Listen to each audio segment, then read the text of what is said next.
अस्सलाम वालेकुम भाई, क्या लेडी क्या भाई। ये खड़े हुए बीतल बच्चे मेरा भाई, बड़े खूबसूरत है इनके प्रिंट और इनकी क्वालिटी आप देखें। इसमें मेरा भाई ये फर्स्ट नंबर पे 2 फीमेल हैं और 3 जो ना मेरा भाई मेल है, और इनकी क्वालिटी भी आप देख सकते हैं, बिल्कुल खूबसूरत है। और ये मेरा भाई जो नस्ल है ना, 100 में से कोई एक जानवर आता है।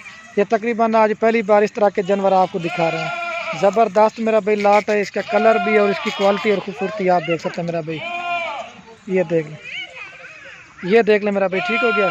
ये हैं बकरियां, 2 बकरियां हैं और 3 बकरे हैं मेरा भाई, खूबसूरत हैं। कलर और इनकी क्वालिटी आप देख लें। इधर वाल कलर मेरा भाई, अल्लाह पाक ने इनको क्या खूबसूरत हुस्न दिया, ये देख सकते हैं मेरा भाई।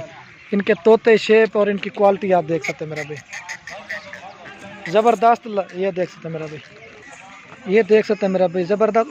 वो भी आघाट हो जाएगा, ये देख लें भाई। बाकी इनका जो रेट है ना, कॉल और व्हाट्सएप पे आपको बता देंगे, ठीक है मेरा भाई। चेक कर लें, ये पहली बार इस तरह के जानवरों की वीडियो मेरा भाई, ठीक हो गया। ये देख लें मेरा भाई, ये चेक कर लें भाई, ज़बरदस्त है माशाल्लाह से।